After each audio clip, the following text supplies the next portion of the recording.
Sustainability is important to me and to Samsonite because I love to travel, and I know that every trip I take leaves a footprint. Sustainability is very important to Samsonite. In many ways, it's kind of rooted into our heritage.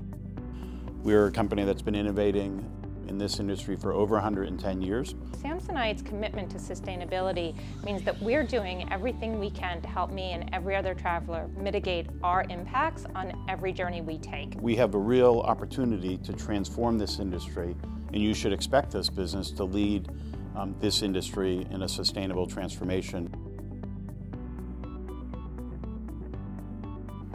Our responsible journey is Samsonite's global commitment to sustainability. We've called it our responsible journey because in many ways what we do is deliver journeys. And our journey is really driven off of a compass that we've set with 4 quadrants. Innovative products, thriving supply chain, carbon action, and people focus. As you'd expect from us, innovation. And we've had a long history of innovation around really developing products that last for generations. Thriving supply chain. You know, we're a company that is sourcing materials from all over the world. We produce many of our products ourselves, and really around making sure that entire supply chain fits into the categories of respecting human rights and ensuring that we're working with ethical companies across everything we do. The next quadrant will be around carbon footprint across our own locations, across our retail fleets, our offices, and our third-party suppliers, and really making sure everywhere we're touching, we're having an impact on our carbon footprint. The last one is around people, and ensuring that we've got an organization that is inclusive, diverse, and really focused on our people's development. The name itself demonstrates that it is a journey, it's a process, it won't be easy, it won't be quick, but we are committed to ensuring that we reach our targets, regardless of how complicated or long that journey is.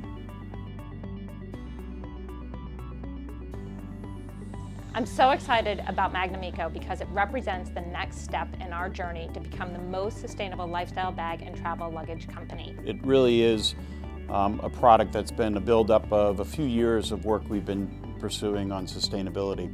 And to me, it marks a line in the sand on what's ahead for us.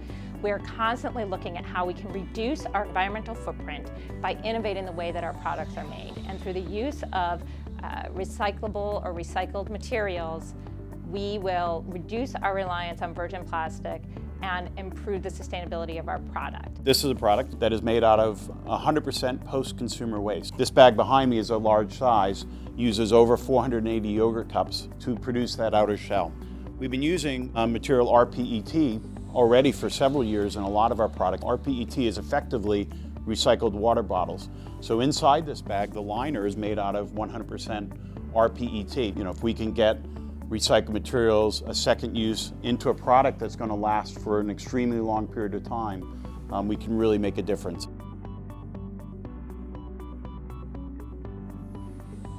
Definitely beaches every trip I take. In the Northeast, it's Cape Cod National Seashore, and in the Southeast, it's Captiva in Florida. I'm definitely a beach guy. Marco Island in Florida, one of my favorite destinations, Narragansett, Rhode Island, which has a handful of beaches, and I spend a lot of my time on the weekends in the summer there, which isn't so far from where I live. As the pandemic starts to settle down, the first thing I want to do is start to get out to our teams, and that happens to be in some of the biggest cities in the world. So when I'm working, I'm 100% a city guy. When I'm not working, I'm a country guy. Our family has a small farm that we're quite engaged with, and so I'm always enjoying the countryside. I have a few tractors. We have a huge vegetable garden that our entire family works on in the summer. City every time. London, Amsterdam, Paris.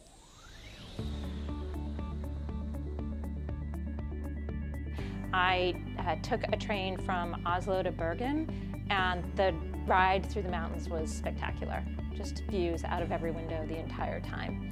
I would say Hawaii. We were able to do a family trip to Hawaii a few years ago, and I think there are parts of Hawaii that really take your breath away. To be honest with you, I go to a lot of places in the world, and each one of them has a unique characteristic that I always take away. Thailand, Indonesia, Singapore, London's beautiful in its own way. You know, I love going to London. But Hawaii really sticks in my mind. New Zealand, for sure, and I've never been to South America, so Argentina's on the list, Peru is on the list. The Maldives have been on my list. Can't wait to go to the Maldives. And I think it's probably going to be one of the first places I go as the world starts to open up again. I am going to buy some herbs and vegetable plants from a charity in the Boston area, and I'm going to have hopefully fresh produce all summer long in my tiny little city yard. Well, I'm sure we have a lot of work things going, so I'll be plugged in with our teams because we've incorporated Earth Day in many of our offices around the world. For me, Earth Day is right around the time we get ready to plant here in New England. I'm starting to build a recycled greenhouse. I found an old hoop house that needs some TLC, and I'm planning on attempting to, in April, build this greenhouse and incorporate it into the garden so we can start our own seeds. So that'll be my Earth Day focus for April. Expect a cleaner planet.